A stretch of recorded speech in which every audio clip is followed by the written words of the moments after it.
आपकी एक भविष्यवाणी बहुत तेजी से वायरल हो रही है कि ये जो महाकुंभ है इसके बाद अब महाकुंभ नहीं लगेगा। जी बिल्कुल, और ये भविष्यवाणी ऐसा नहीं है कि हम ही बोल रहे हैं, हमें इन्होंने बोला है कि ये जो कुंभ है ये इस तरह से घटना है और ऐसे ऐसे करके आगे फिर कोई कुंभ ऐसे होने वाला नहीं है। क्या कुछ होने वाला है माता जी, एक बार बताइए। होने वाला क्या बोलेंगे, मतलब कि अब जो है ये कलयुग का जो आखिरी समय है। कलयुग का तो ये अभी प्रथम चरण है। जी नहीं, ये आखिरी है, ये एंड है। ब्रह्मांड में मतलब घटनाओं में ना सतयुग की स्थापना हो चुकी है। कलयुग की समाप्ति होने वाली है। ब्रह्मांड में हो चुकी है, यहाँ पर लीला होने वाली है, धरती पर लीला होने वाली है। और इस वक्त जो माँ काली और महाकाल, काल भैरव और हनुमान जी तांडव करेंगे और कर रहे हैं। आज से 12 वर्ष बाद फिर से कुंभ लगेगा, तो कुंभ अगर नहीं लगेगा तो कब तक कलयुग की समाप्ति होगी? कलयुग तो एंड पे है, बता ही तो रहे हैं, ये हम ही नहीं बोल रहे हैं। 5 साल, 7 साल, 2 साल, 1 साल, 3 साल, कब? 2025, 2027, 2030 तक ये फाइनल सारा रिजल्ट सब लोगों के पास आ जाएगा, सबके पास आ जाएगा। क्या हो जाएगा? तक ये धरती नहीं रहेगी। धरती नहीं, सतयुग की स्थापना हो चुकी होगी, लोग जागरूक हो चुके होंगे और जो सोए रहे होंगे उनको पता भी नहीं चलेगा वो कैसे सोए के सोए ही रहे और चले गए। वही लोग रहेंगे इस धरती पर। 5% लोग होंगे जो सत्य होंगे और वही वहाँ से सतयुग शुरू होगा। नमस्कार साथियों, मेरा नाम है नरेश और आप देख रहे हैं यन के विचार मंथन। साथियों, क्या वाकई ही महाकुंभ बंद होने वाला है? और क्या महाकुंभ बंद होने के बाद ये जो साधु सन्यासी लोग हैं ये कहाँ जाएंगे? और इसके पीछे की क्या साजिश है? कौन है महाकुंभ को बंद करने वाला? और ये सारी चर्चा अब क्यों हो रही है? क्या है इसके पीछे की सच्चाई? ये बहुत सारे सवाल हैं जिसके जवाब आज हम इस वीडियो के माध्यम से जानने वाले हैं। तो आप सभी से प्रार्थना है कि वीडियो को अंत तक जरूर देखें। महाकुंभ 2025 का यह पर्व प्रयागराज में बड़ी धूमधाम से चल रहा है। करोड़ों की संख्या में श्रद्धालु गंगा में स्नान करके पुण्य समझ रहे हैं और वहाँ श्रद्धा से जाके अपना गंगा स्नान कर रहे हैं और इस कार्यक्रम में शामिल हो रहे हैं। जिधर उधर महाकुंभ की ही चर्चा चालू है क्योंकि ये बहुत ही बड़ा जो है पर्व है। यहाँ पर करोड़ों की संख्या में देश विदेश से लोग आते हैं और गंगा में स्नान करते हैं और वहाँ का आनंद लेते हैं। तो ऐसे में वहाँ से जो खबरें आ रही है वो भी चौंका देने वाली है। तो ऐसी एक खबर आई है कि आगे महाकुंभ नहीं लगेगा। सनातन धर्म में महाकुंभ का बड़ा ही महत्व है। यहाँ पर सालों साल से जो साधु दिखते नहीं है, जिनका हमें दर्शन भी नहीं होता, वो साधु संत इस महाकुंभ में आते हैं और साथ में उनको देखने के लिए, उनके दर्शन लेने के लिए और गंगा स्नान करने के लिए हमारे जैसे लोग भी वहाँ पर जाके पुण्य समझते हैं और वहाँ जाने के बाद साधु संतों की सेवा भी करते हैं और उनसे कुछ ज्ञान चर्चा भी करते हैं। तो इस पर्व का बड़ा ही महत्व है। साथ में इस महाकुंभ में विचित्र दृश्य भी देखने को मिलते हैं जो हमारे मन को विचलित करते हैं। तो आप पहले ये देख लीजिए। रामचंद्र शंकर का भजन कर, शिव के भजन कर पार्वती। तो देखो, ये कोई तरीका है? एक भक्त को नंदी बनाया और आप महादेव बन गए और उस पर बैठकर अपना चिलम फूंक रहे हैं और नाच रहे हैं, मस्ती कर रहे हैं। तो इससे समाज में क्या मैसेज जाएगा? क्या ये सही तरीका है? आप खुद महादेव बने हैं तो आप भक्ति किसकी कर रहे हैं और अपने भगत को नंदी बनाया है और उसके पीठ पर बैठकर आप लोगों को क्या दिखा रहे कि अब मैं महादेव बन गया हूँ? ऐसे भयानक भयानक साधु वहाँ पे हमको देखने को मिलेंगे जिससे छोटे तो बच्चे छोड़ो, बड़े भी डर जाते हैं। ऐसे भयानक, ऐसा लग रहा है कि यहाँ पे साधु नहीं मानो कोई शैतान या कोई भूत आया हो। और सभी साधु सन्यासी लोग अपनी अपनी क्रिया वहाँ पे दिखा रहे। कोई मुंह से आँख निकाल रहा है, कोई 9 साल से अपने हाथ को खड़ा ही खड़ा रख रहा है। ऐसे बहुत सारे पाखंड महाकुंभ में आपको देखने को मिलेंगे। तो हम अपने मुद्दे पर आते हैं। तो पहली बात तो ये जो महाकुंभ का जो पर्व है, जिस गंगा में स्नान करने से लोग पाप मुक्त हो जाते हैं, ऐसी समझ है, उसकी वजह से ही लोग वहां पर गंगा में स्नान करने के लिए जाते हैं। तो क्या है हमारे वेदों में, गीता में इसका प्रावधान है कि गंगा में स्नान करने से आदमी जो है पाप मुक्त हो जाता है या उसके पाप धुल जाते हैं? पहली बात तो हमारे वेदों में और श्रीमद् भगवत गीता में ऐसा कुछ लिखा ही नहीं है कि आप गंगा में जाके डुबकी लगाओ तो आप पाप मुक्त हो जाओगे। पाप मुक्त हो जाओगे तो आपका मोक्ष भी हो जाएगा, क्योंकि पाप के कारण हम सभी यहाँ फंसे हुए हैं। अगर हम पाप मुक्त हो जाते हैं तो हमारा मोक्ष भी संभव है। लेकिन वेदों में और गीता में ऐसा कोई प्रावधान नहीं है कि गंगा में स्नान करने से इंसान पाप मुक्त हो जाता है। तो यहाँ पर यह बात आती है कि गंगा में डुबकी लगाने से मनुष्य के पाप नहीं नष्ट होते हैं। तो ये हम क्यों ऐसा करते हैं, लोग ऐसा क्यों करते हैं, साधु सन्यासी लोग इसको क्यों बढ़ावा देते हैं? तो इसका मुख्य कारण है कि हमारे पुराणों में जैसा वैसा लिखा है, बहुत सारी क्रिया कर्मकांड लिखी है जो कि हमारे वेदों से और गीता जी से मेल नहीं खाती। क्योंकि पुराणों का जो ज्ञान है वो ऋषि मुनियों का ज्ञान है। जैसे जिस ऋषि को ज्ञान प्राप्त हुआ या जैसे उसने क्रिया की और उस क्रिया से जैसा ही उसको परिणाम सामने आया, उसकी वजह से उसने उस पुराणों का निर्माण किया। तो अगर पुराणों का ज्ञान वेदों से और गीता जी से मेल नहीं खाता है तो वो हमारे कोई काम का नहीं है।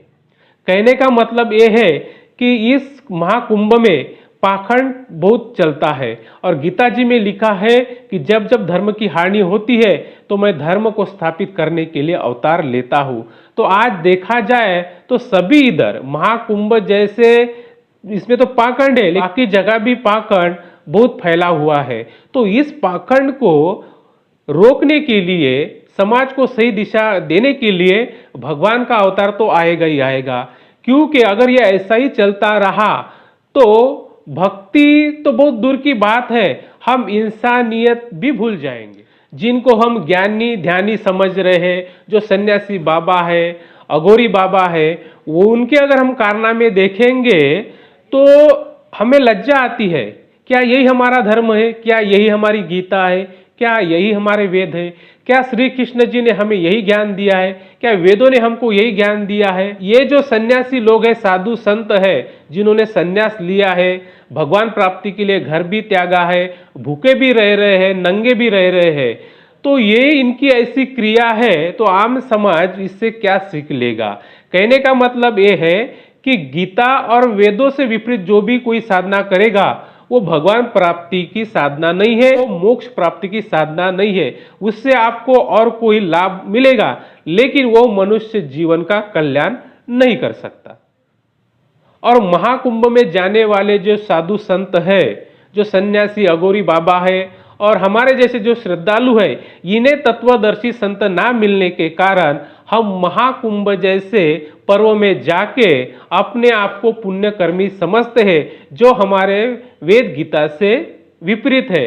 जो हमारे वेद गीता में जो विधि लिखी है, पूजा की विधि, भगवान प्राप्ति की विधि बताई है, वो छोड़ के हम अपनी तरफ से या किसी भी ऋषि मुनि ने बता दिया वो साधना अगर करेंगे तो उसका हमें कोई लाभ नहीं होगा। क्योंकि गीता अध्याय नंबर 16 श्लोक नंबर 23 और 24 में कहा है कि अर्जुन, जो भी साधक शास्त्र विधि को छोड़कर मनमाना आचरण करता है उसे किसी भी प्रकार की सिद्धि या मोक्ष, सुख, शांति उसे नहीं मिल सकती है। इसलिए हमें यह मनुष्य जीवन जो मिला है वो भगवान प्राप्ति के लिए मिला है। तो हमें जैसे वेदों में और गीता में जो पूजा की विधि बताई है उसी प्रकार से हमें करने पर लाभ मिलेगा, ना कि हमें पुराणों में जो लिखा है या रूढ़ी परंपरा जो चली आ रही है वो उस हिसाब से अगर हम साधना करेंगे तो उसका हमें कोई लाभ नहीं मिलने वाला। तो ऐसे ही महाकुंभ में एक अघोरी सन्यासी जो महिला है उसने मीडिया के सामने एक चौंकाने वाली भविष्यवाणी की है। पहले उसे आप सुन लीजिए, फिर वो भविष्यवाणी जो है वो कैसे सिद्ध होगी उसके बारे में हम वीडियो में चर्चा करेंगे। एक भविष्यवाणी बहुत तेजी से वायरल हो रही है कि ये जो महाकुंभ है इसके बाद अब महाकुंभ नहीं लगने वाला। जी बिल्कुल, और ये भविष्यवाणी ऐसा नहीं है कि हम ही बोल रहे हैं, हमें इन्होंने बोला है। कि ये जो कुंभ है ये इस तरह से घटना है और ऐसे ऐसे करके आगे फिर कोई कुंभ ऐसे होने वाला नहीं है। क्या कुछ होने वाला है माता जी, एक बार बताइए। होने वाला क्या बोलेंगे, मतलब कि अब जो है ये कलयुग का जो आखिरी समय है। कलयुग का तो ये अभी प्रथम चरण है जी नहीं, ये आखिरी है, ये एंड है। ब्रह्मांड में मतलब घटनाओं में ना सतयुग की स्थापना हो चुकी है।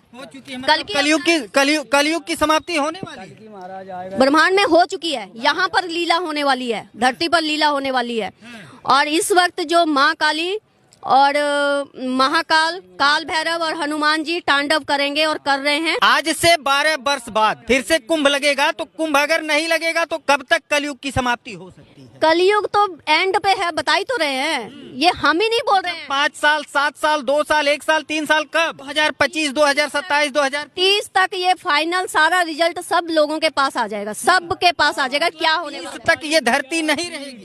धरती नहीं, सतयुग की स्थापना हो चुकी होगी, लोग जागरूक हो चुके होंगे और जो सोए रहे होंगे उनको पता भी नहीं चलेगा वो कैसे सोए के सोए ही रहे और चले गए। वही लोग रहेंगे इस धरती पर। 5% लोग होंगे जो सत्य होंगे और वही वहां से सतयुग शुरू होगा। तो साथियों, सुना आपने, इस महिला ने बताया कि आगे कुंभ मेला नहीं लगेगा और 2030 से ये कलयुग में सतयुग आने वाला है और इसकी शुरुआत हो गई है और ये मुझे काल भैरव ने सब बताया है।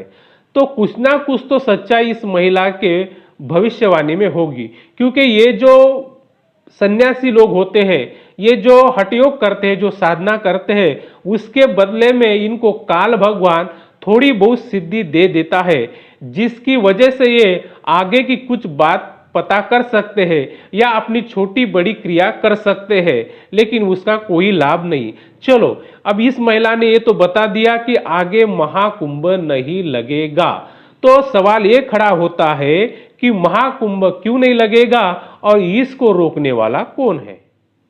तो साथियों, मैंने आपको पहले बता दिया कि महाकुंभ जैसे पर्व जो है वो हमारे शास्त्र के विपरीत होने की वजह से वो एक पाखंडवाद है। और दूसरी बात सीधी सी है कि अगर हमें यह मनुष्य जीवन जो है भगवान प्राप्ति के लिए मिला है, तो भगवान भी हमें ऐसी साधना बताएगा जो गरीब से लेकर अमीर जो है सभी इंसान उसको कर सकते हैं। तो महाकुंभ में जाकर गंगा में स्नान तो सभी साधक नहीं कर सकते, सभी लोग नहीं कर सकते है ना।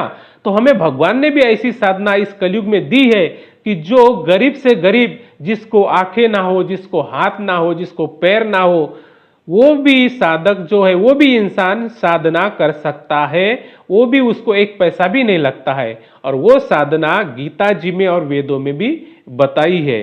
तो वेदों में भी वही कहा है कि नाम स्मरण का वह उसमें प्रावधान है, गीता जी में भी है कि नाम स्मरण करने से आपको भगवान की प्राप्ति मिलेगी, लेकिन वो नाम और उस भगवान का ज्ञान आपको तत्वदर्शी संत के पास जाकर समझना पड़ेगा, जो गीता अध्याय नंबर 4 श्लोक नंबर 34 में कहा है। और वो जो तत्वदर्शी संत होगा वो हमारी सारी शंकाओं को दूर होगा और कौन सी साधना करनी चाहिए, कौन सी नहीं करनी चाहिए, उसे हमें शास्त्र से प्रमाणित करके वो बताएगा और तब जाके साधक वो साधना करेगा।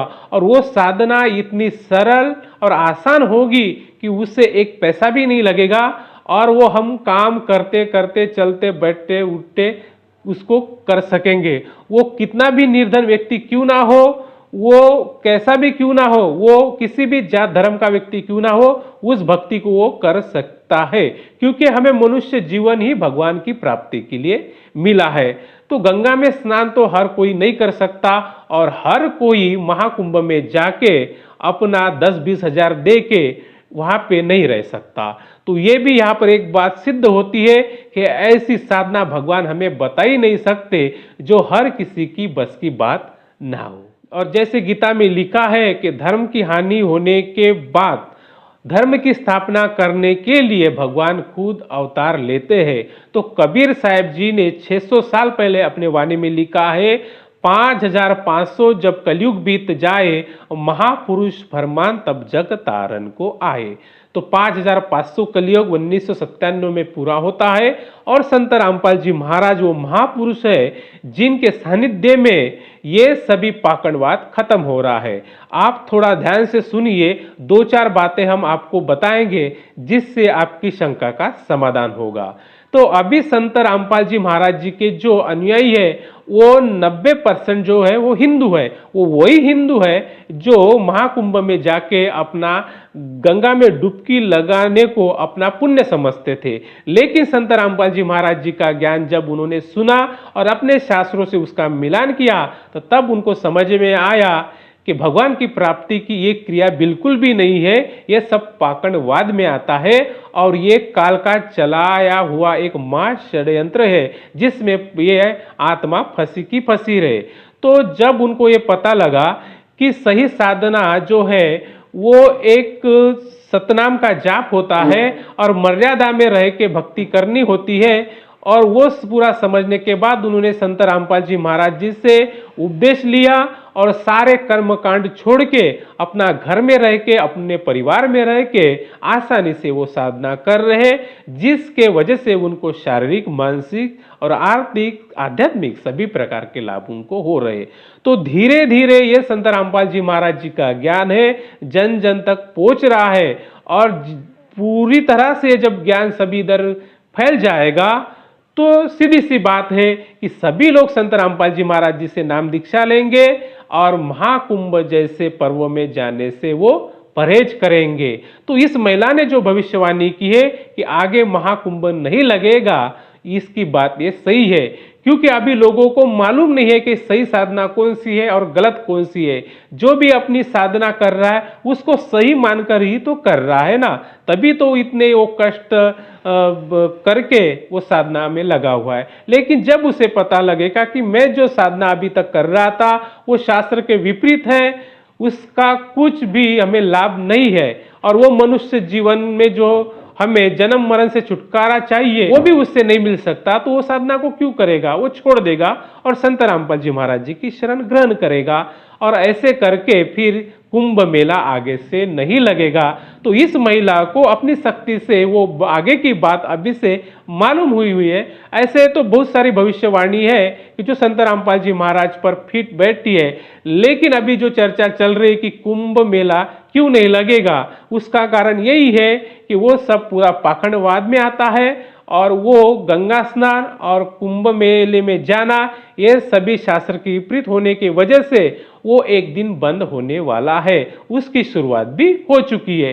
करोड़ों लोग जो है संत रामपाल जी महाराज जी के अनुयायी जो इस महाकुंभ में जाने का परहेज रखते हैं और घर पे ही अपनी साधना करते हैं। तो फिर आगे भी ये बात आती है कि अगर ये महाकुंभ बंद हो गया तो ये साधु सन्यासी कहाँ जाएंगे, तो साधु सन्यासी भी संत रामपाल जी महाराज जी के शरण में आ जाएंगे, क्योंकि वो भी भगवान प्राप्ति के लिए हठ योग कर रहे हैं, अपने शरीर को गला रहे हैं और अपने शरीर को वो दुख दे रहे हैं। जब उनको पता लगेगा कि सच्ची साधना जो है वो संत रामपाल जी महाराज जी के पास है, तो वो भी अपना हठ योग छोड़ के संत रामपाल जी महाराज जी के शिष्य बन जाएंगे और सभी इधर शांति का माहौल होगा। क्योंकि संत रामपाल जी महाराज जी के शरण में आज के तारीख पर सभी धर्म के लोग हैं, वो ईसाई भी है, सिख भी है, हिंदू भी है, मुस्लिम भी है, जैन भी है और बौद्ध भी है। सभी धर्म के लोग संत रामपाल जी महाराज जी के शिष्य बन रहे, क्योंकि संत रामपाल जी महाराज सभी धर्मों के पवित्र शास्त्रों के आधार पर उनके धर्म में, उनकी किताबों में क्या लिखा है ये बात समझाते हैं और सभी बात एक ही तरफ आती है कि सबका मालिक एक, सबका भगवान एक ही है, अल्लाहू अकबर, परमात्मा, गॉड जो एक ही है वो है कबीर। तो ये बात समझने के बाद सभी लोग संत रामपाल जी महाराज जी से जुड़ रहे और अपनी साधना कर रहे हैं और इस पाखंडवाद से दूर हुए हैं। साथियों, आज की वीडियो में बस इतना ही। अगर आपको मेरी ये वीडियो अच्छी लगे तो इसे लाइक, शेयर तथा कमेंट जरूर करें। हाँ, अभी तक आपने हमारे चैनल को सब्सक्राइब नहीं किया है तो चैनल को सब्सक्राइब जरूर करें। फिर मिलते हैं नए विचार मंथन के साथ। धन्यवाद।